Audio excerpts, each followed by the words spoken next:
What's up guys, and welcome to this tutorial. We are going over question 2 of the 2017 supplementary exam.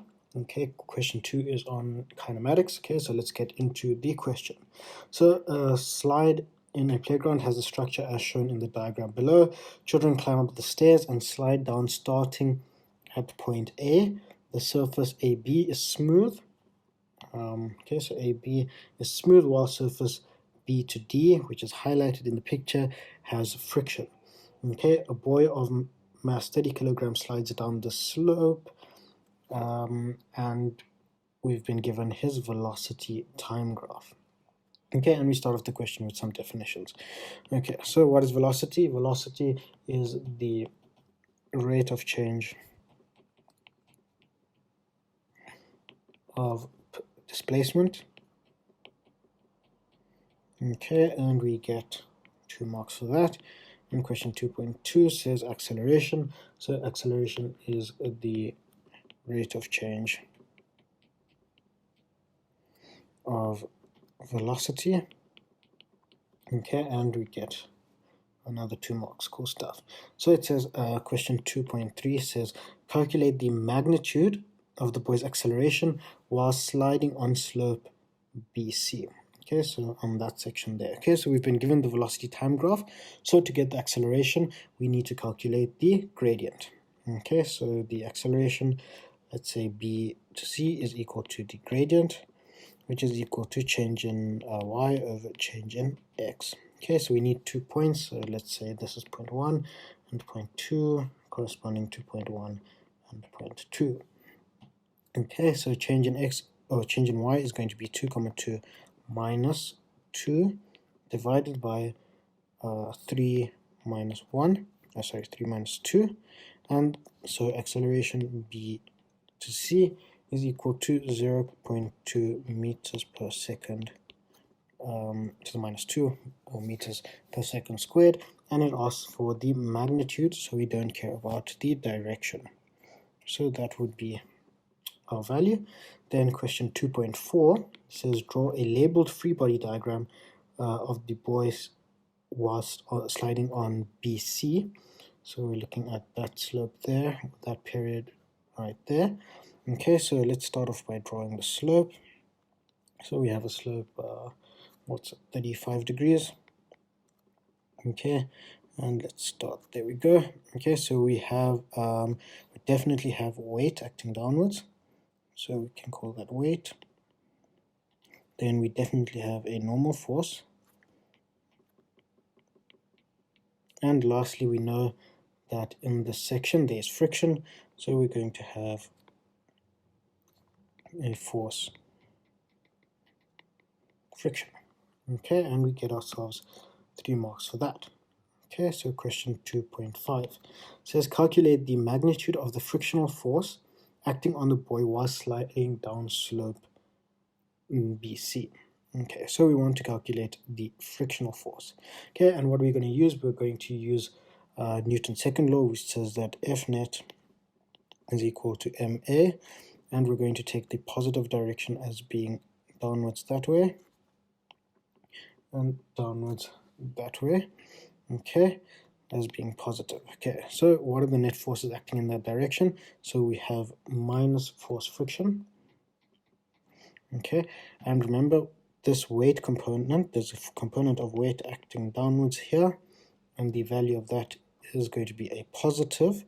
Let's say W, or let's say weight equals mg, so we're going to say plus mg cos of, sorry, not cos, because we're looking at okay, the angle is there, 35 degrees is that angle, and we're looking at this component here, so we're looking at plus mg sine 35 is equal to mass times the acceleration.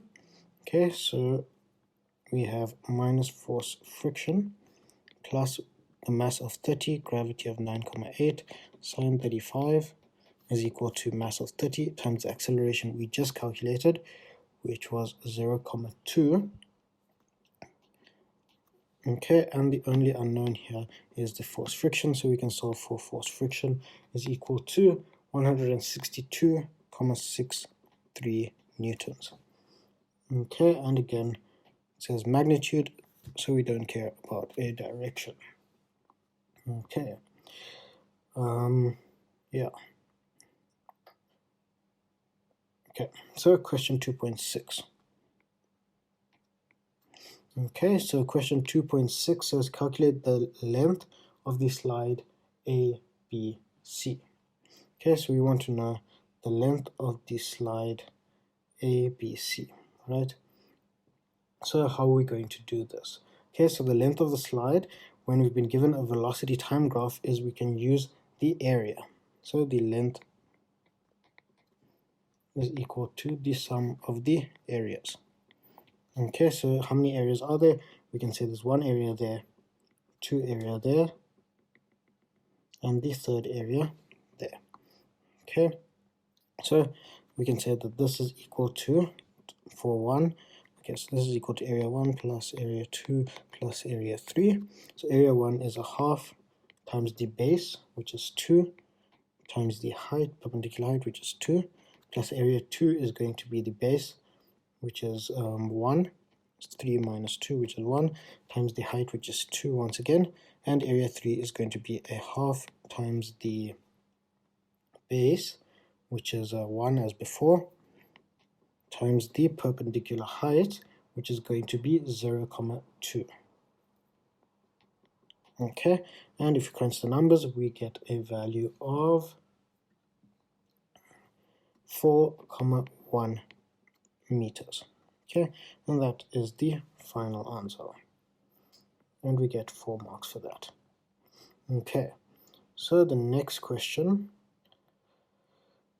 Okay, the next question says the boy slows down on the flat surface CD at 1.1 meter per second squared. Okay, so between CD, so this point right here, and then it says calculate the time taken from C for the boy to stop. Okay, so what we know here, the gradient here is a constant, so we know that we can use, we're having constant acceleration problems, so we can use UVATs. Okay, I'm going to do the question here, 2.7 UVATS. Okay, so we know the initial velocity is 2,2. The final velocity is at rest, so 0. The acceleration, it says it's 1.1, but it's slowing him down, so we're going to take it as minus 1,1. T is unknown, and S is also unknown. Okay, so we want to calculate T, so we can use the equation V equals U plus AT. Okay, V is 0 equals 2,2 minus 1,1 T. Okay, T is the only unknown here, so we can say that T is equal to 2 seconds. Okay, and that is our answer. So the question said, calculate the time taken, so the time taken is 2 seconds. So the point here, D, would be 5, if that was asked. Okay, then it says calculate the minimum length of CD required to ensure the buoy comes to rest. Okay, comes to rest and does not slide over the edge at D. Okay, so basically there's two ways of doing this. Firstly, we could calculate the area, this area right here, or we can use the fact that we already have our UVATs in place, and we can solve for S. Okay, so we can do that using V squared equals U squared plus 2AS. Okay, V squared is 0 squared. 0 squared is equal to U is 2,2 squared plus 2 times the acceleration of minus 1,1 times S. Okay, the only unknown here is S, so we can solve for S, and S is equal to 2,2 meters. Okay, so that's how long it needs to be in order to ensure that the buoy does not slide off. Okay, like I said, we could have calculated the area. If we wanted the area, we can say that the area is equal to a half times the base, which is going to be 5 minus 3, which is 2, times the height, which is 2,2, and if we put this into a calculator, we get 2.2 meters, which is the exact same solution. So there are more than one way, or there is more than one way of figuring this out. Okay, and yeah, so that's about it. In the next video, we will continue with this paper. Okay, thanks for watching, guys. I hope you guys found it useful.